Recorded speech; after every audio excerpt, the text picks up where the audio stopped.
तो एक बार फिर हाजिर हैं एक नए मल्टी बैगर स्टॉक को लेकर।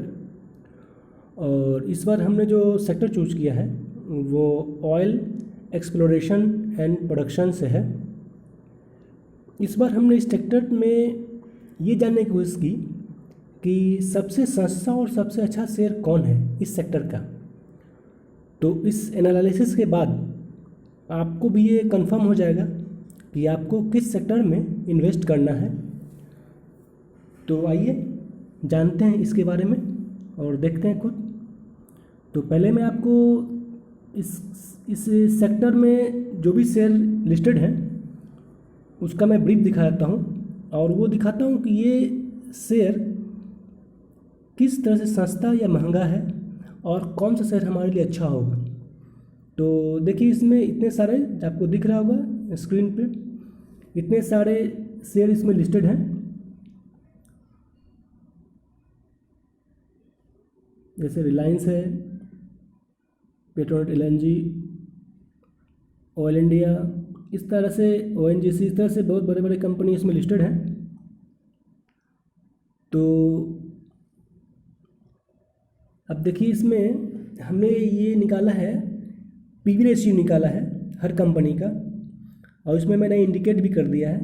जैसे रिलायंस का पीवी रेशियो 3.20 है और ऑयल इंडिया का पीवी रेशियो 0.64 है और ओएनजीसी जिसका पीवी रेशियो 0.80 है।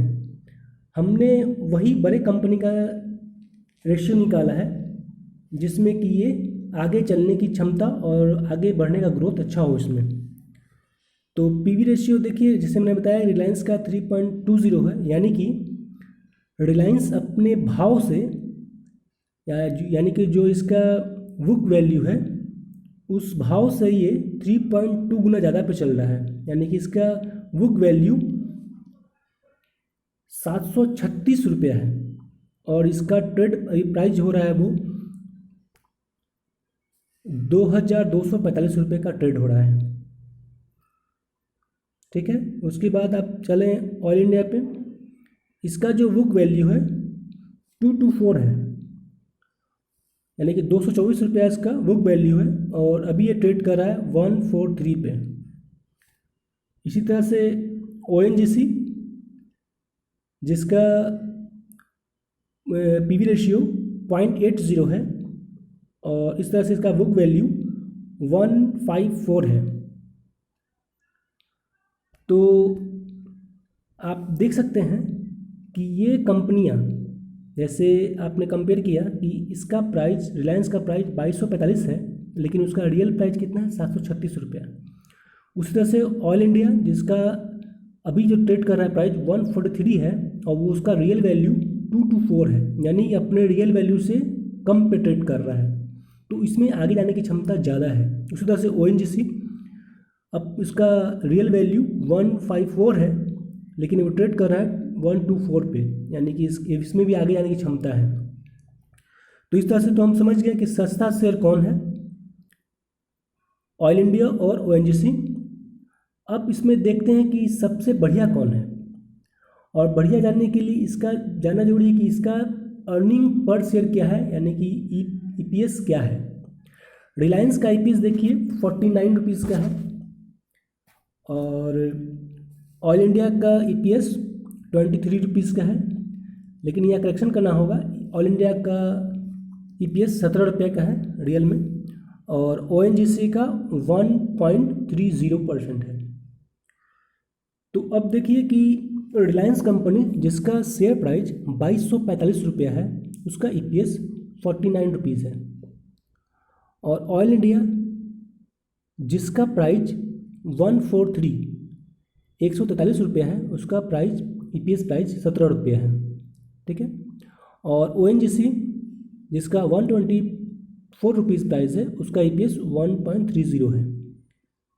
अब ईपीएस के हिसाब से देखें तो सबसे बेस्ट कंपनी इसमें दो है, रिलायंस और ऑयल इंडिया, क्योंकि ओएनजीसी का ईपीएस तो बहुत कम है तो ये भी आगे जाने ग्रोथ कम करता है, कम रखता है ये, तो इसको भी हम लिस्ट निकाल सकते हैं।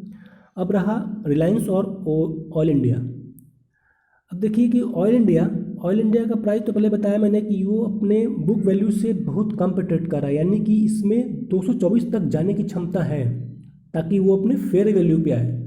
वो एक्सपेंसेस नहीं होगा, वो सिर्फ अपने फेयर वैल्यू पे आएगा, तो यानी इसमें भी बहुत ग्रोथ है अभी। और दूसरी बात कि इसमें इसका ईपीएस अच्छा है 17 रुपये का। अब 17 रुपये ईपीएस देने वाली कंपनी, उसका प्राइस 143 है, ठीक है। और 49 रुपीज़ ईपीएस देने वाली कंपनी, उसका प्राइस 2245 रुपये है। तो कितना एक्सपेंसेस है वो। तब मैं एग्जांपल देना चाहता हूँ कि अगर आप एक रिलायंस का शेयर खरीदते हैं 2245 रुपये का, तो उसमें ईपीएस आपको 49 रुपीज़ मिलता है। और ऑयल इंडिया का एक शेयर खरीदते हैं तो उसका ईपीएस 70 रुपये मिलता है, यानी कि एक रिलायंस के शेयर में लगभग 15 ऑयल इंडिया के शेयर आ जाएंगे। तो आप समझ सकते हैं कि इसमें कितना ग्रोथ है आगे जाने का ऑयल इंडिया का और रिलायंस के मुकाबले, या इन अन्य जो इसमें स्टॉक हैं, इस लिस्ट में जो भी स्टॉक है उसके मुकाबले ऑयल इंडिया में आगे जाने की क्षमता बहुत ज़्यादा है। इसका ईपीएस बहुत अच्छा है। तो आइए आगे देखते हैं इसका और भी परफॉर्मेंस। ऑयल इंडिया का मार्केट कैप 15,528 रुपये है और इसका नेट सेल्स भी देखिए लास्ट ऊपर से चौथे नंबर पे इसका है 12,128 करोड़ का नेट सेल्स है।